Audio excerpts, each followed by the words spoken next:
Welcome everyone to the Talk C.E.C Podcast. Talk C.E.C is a cultural hub in the heart of Brussels. In our podcast, we host artists and partners to talk about various topics related to the environment, culture, and we invite them to share life experiences.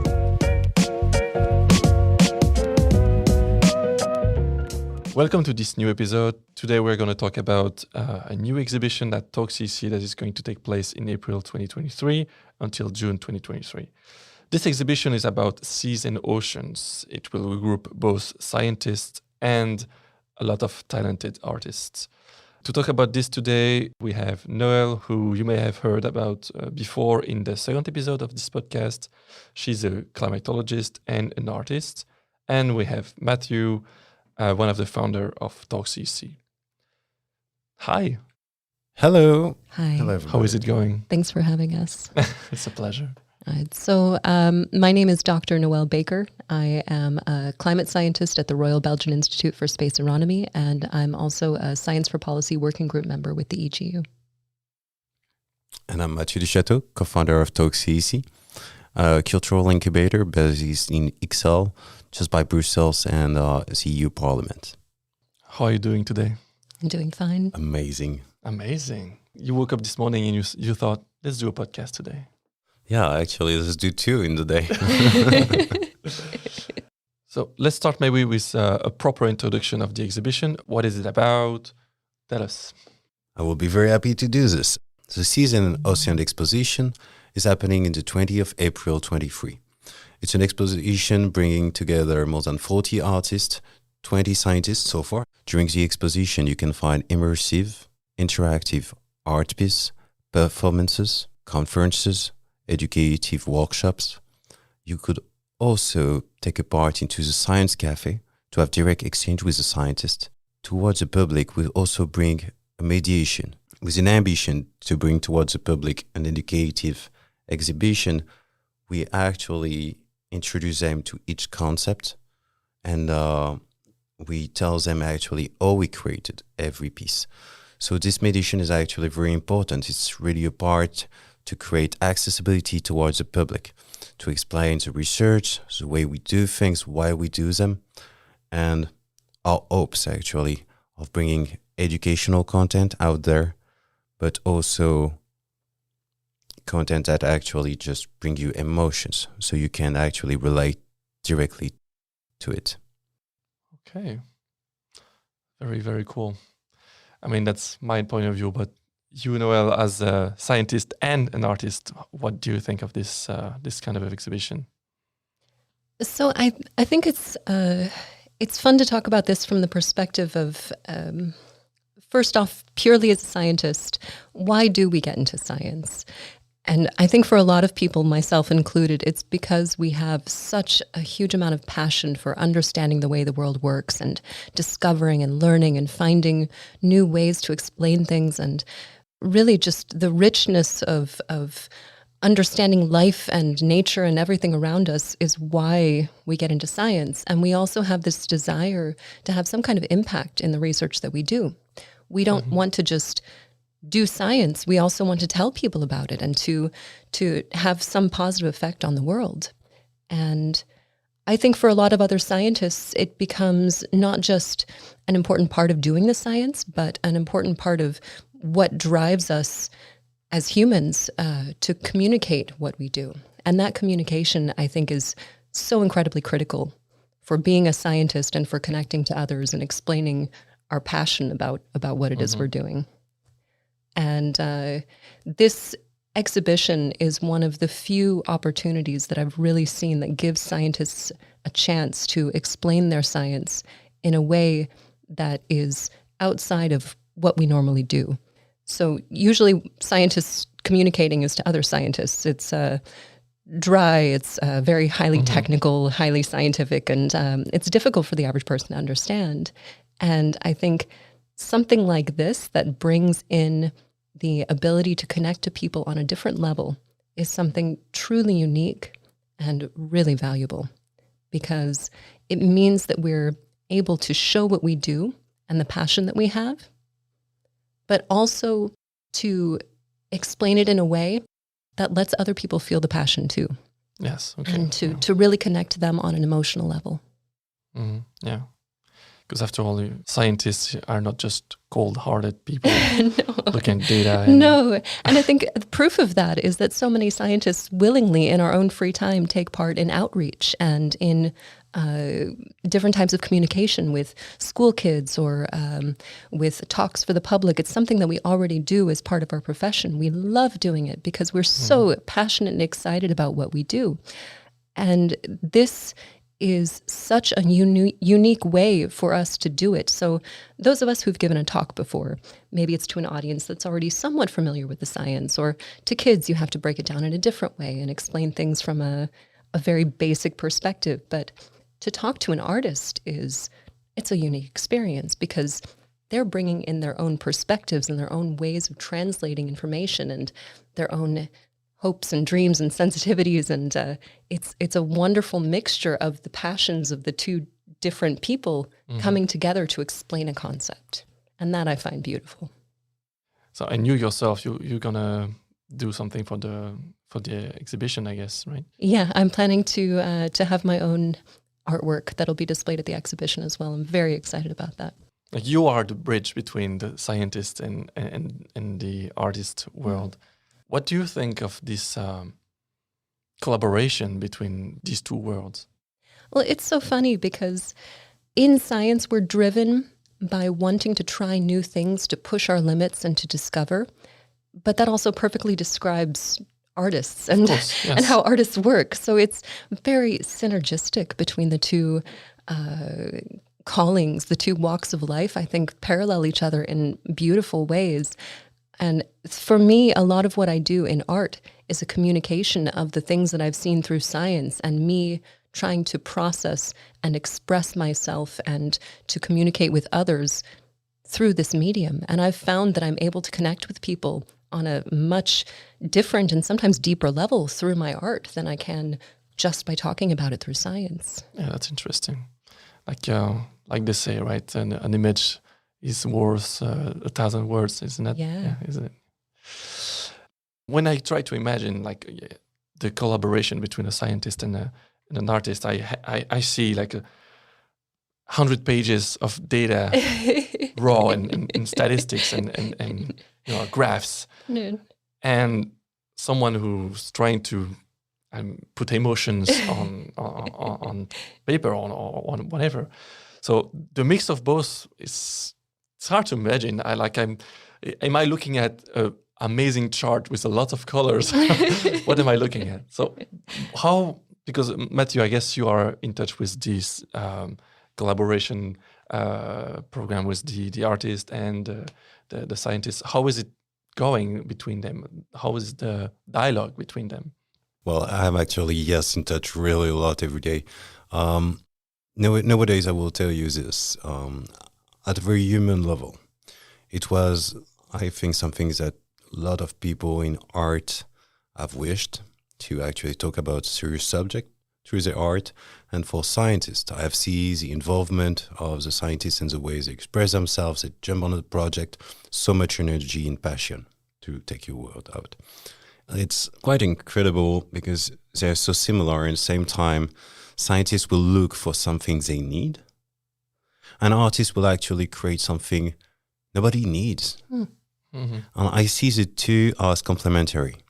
I'm personally an expert in gamification and through video games I start. And gamification is this way of creating an accessible, understanding content, something you could play with. In my area for gaming, for example, we have created stuff that wasn't needed. But as scientist people, when they come after and they look at what we do, they find applications. So somebody will actually go for the focus and somebody will go for the expansion. Bringing the two together is something that is remarkable. I've seen the conversation going. It's just two humans talking and it goes really fast where it needs to go. We thought at start it would be very hard to bring a plastician artist with somebody that actually studies stars and how the universe was formatted. the crazy thing, it ends up being texture, colors, emotions also. What do you need to feel, or do you need to approach it? What is really the value added, and what do you want to really represent and transmit towards the public? So it goes actually easier than we'll have thought. Sure, the passion help, but I also think we always have been linked in our research. The phase where we meet, one being the focus, one being the expansion, is still the research. The goal of trying to explain something to yourself and towards other people, that's really something that's natural in humans. Yeah. And that's what we see every day doing this right now. Yeah, it's true. The feedback has been wonderful from both sides, what I've seen so far. The scientists love being able to talk about their research, naturally. and the artists are so excited to ask questions and learn and understand, even questions that might be surprising, like I didn't even think about this. And they're asking because they're seeing it in a perspective that, as from my scientist side, I might not have thought about. And then when we meet somewhere, we cross in the explanation and the understanding, and something new comes out of it. And it's wonderful. Yeah, because the brains are not wired the same. Well, the creativity works differently. So, but when you meet, really, it's quite a beautiful thing to see. Actually, to continue on what you were saying, I have seen Mr. Copy talking with a whole lot of scientists involved, and so we're talking. The artist was asking questions that scientists wasn't expecting. Texture, color, pressure, what's the quality you want to explain when you talk about Mars, Venus, for example. That was a conversation back there. About the fact that the ocean disappear, and about the fact that they are dry, sterile environment. And the whole poetic aspect of actually asking all of those references to build an art piece around.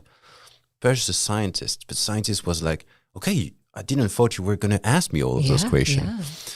But sure, if you're an artist and if you can do something like this crazy that is working with a scientist, it's an amazing experience, and you're going to take it all. You're going to ask all of the questions. Yeah. You're going to go in everywhere to create in your mind the first picture that you want to represent. That's where it went very interesting, because scientists was actually surprised of the number of questions and the type of questions and the direction it was taking. Yeah, this is actually what I found remarkable, even wonderful in this. These pleasures they had to exchange. I believe if the research have been so blissful for everybody, the realization of the art will be, the result will be, and hopefully the public will feel it. Yeah. And scientists in general are notoriously bad at communicating too, at least to the average person. I mean, we're not trained in it at all. This is a big problem. When we learn about science, we often learn jargon and highly technical words and just things that the average person either won't understand because you're not taught it, or it means something totally different in your field. And so when you're communicating, you really have to learn a whole new skill set that we're not used to. So something like this, I don't see as just being beneficial for the expo. I don't see this just as being beneficial for the public. It absolutely is. But I also see this being beneficial for the artists and the scientists, because you're being forced to think in a new way. You're being forced to change your perspective and your methods and your way of communicating. It's quite powerful, because then both sides come out better at the end. I mean, clearly the artists have gotten a short science lesson in whatever expertise the scientist brings, and the scientist has gotten a new perspective on how to communicate, which really we definitely need more of. But the general theme of this event is still oceans, right? So because you talked about astronomy.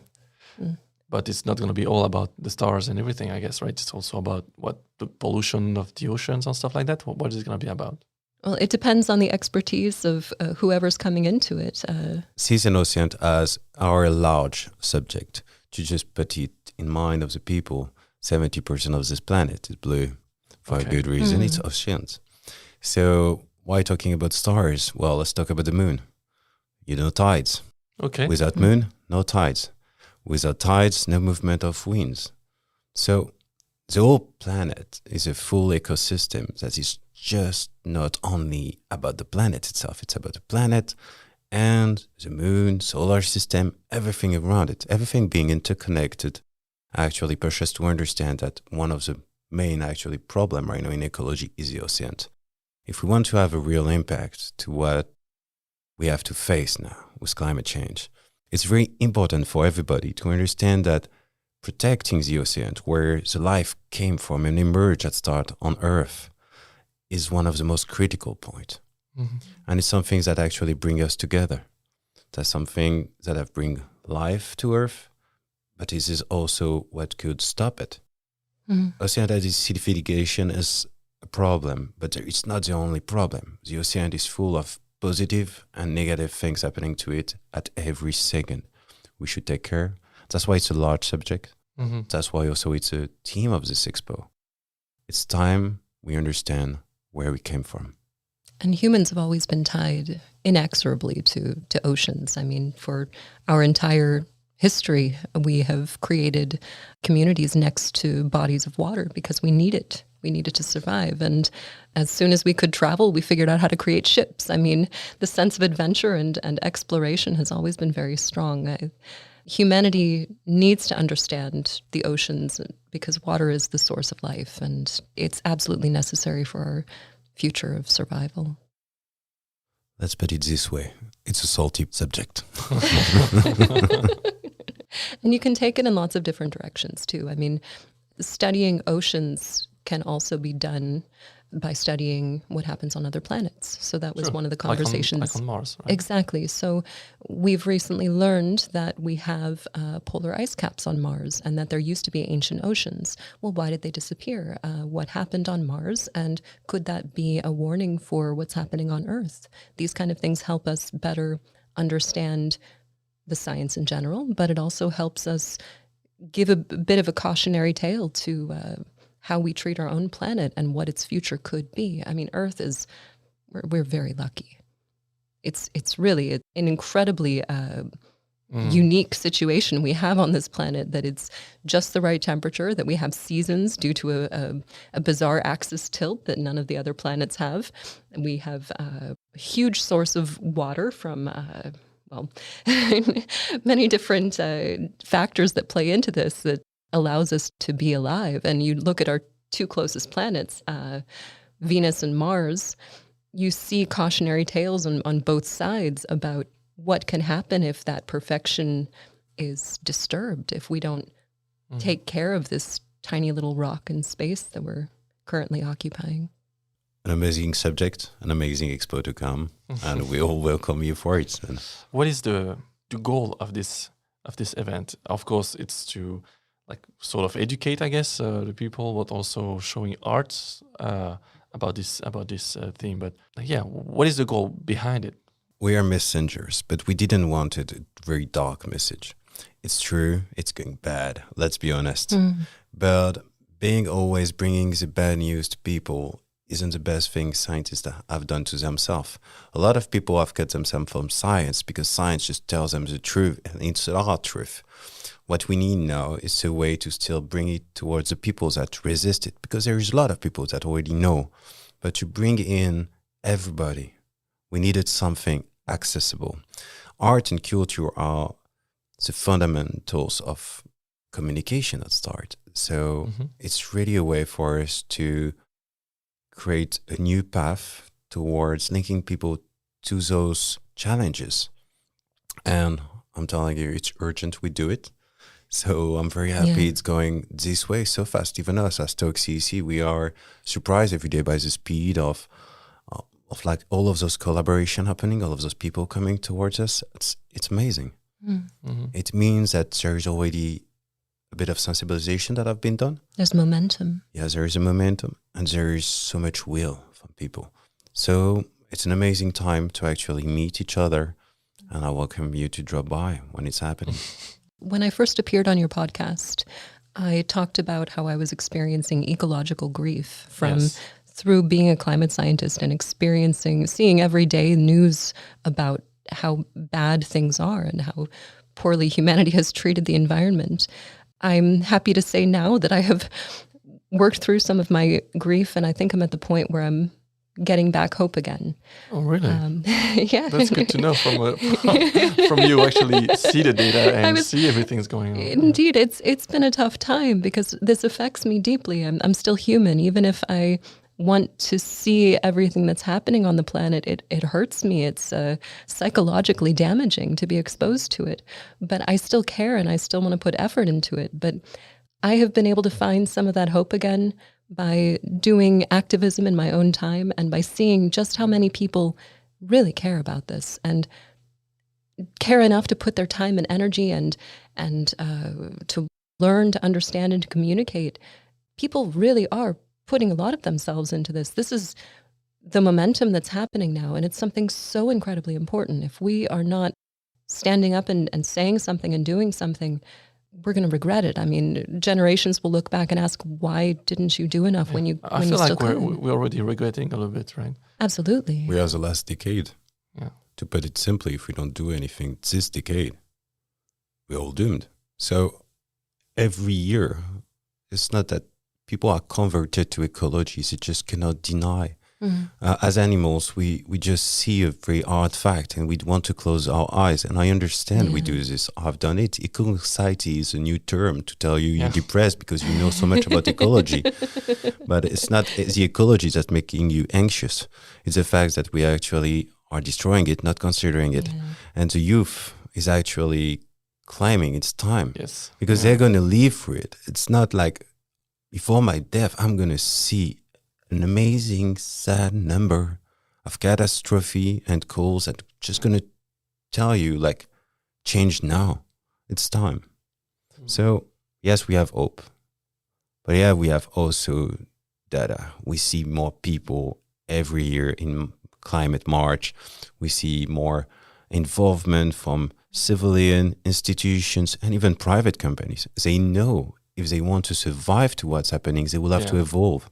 Everybody need to change. And this is a good thing. There's a big call too in the scientific community who has in the past remained as unbiased as possible because we try to be pure, unbiased bystanders of the science and just reporting it. But more and more scientists, there's a massive movement towards science policy and efforts to... And education, sort of, right? Well, education also, but science policy in particular, there is a movement of scientists to get either directly involved through some kind of activism or to even go into politics themselves, because we have seen so much in our own research that we feel compelled to try and change things. And that should show you, really. I mean, I feel like sometimes we're the front line of what's been happening, and it's not enough now to just talk about it. Really, people are standing up and making an effort, and I feel like this expo is one of the unique ways for us to feel like we can reach more people. True. Yeah. It reminds me that I saw a video on Instagram of a researcher from NASA, and she was, I don't know, an expert on, I don't know, the long title, very smart title that you don't even remember afterwards. And she was just explaining basically like the climate change affects, this is what's going to happen in the next 10 years. This is what's happening right now. Yes, we have proof of this and this and this. So the fact that such an institution would just go and on Instagram with like, to reach the maximum population, maximum audience, and tells people, America is great, NASA is amazing, but listen to me, this is really happening. I'm not lying. I'm not a political biased or something. And I feel like when those sort of moral authority recognize that something is happening. And not just recognize, but stand up and say something. Stand up, exactly. That's the big difference. A lot of people don't even know NASA has a website that's entirely devoted to showing all of the evidence of climate change, not just for adults. There's also a parallel one for kids that explains it in very simple ways with educational tools. it's all out there. And many of my former colleagues at NASA are working very hard to increase this presence and to better educate, because it is such a trusted organization, and so many scientists who work at NASA are working directly on climate change issues and need people to understand this is something we're doing. It's not a question anymore. We need to stand up and make a difference. Well, we're hoping we don't just inspire the people who attend, but also perhaps other organizations to take similar efforts, and to hopefully continue what Talk C.E.C's efforts will be in the future to keep having expos like this. The first big exhibition about... it's a first expo actually to test a new concept, a new way of collaboration, a new way to talk and mediate towards the public. Mm-hmm. But it's also a huge opportunity to start something that do matters, that do move us from artists to scientists. We're all human, moved by this project now.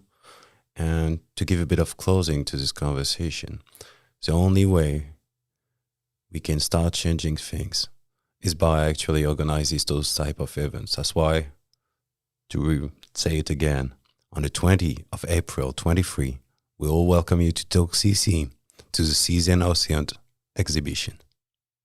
All right. That sounds like closing. Thank you, Matthieu. Thank you, Noël. Thank you, Ben. Thanks to you. And see you next time.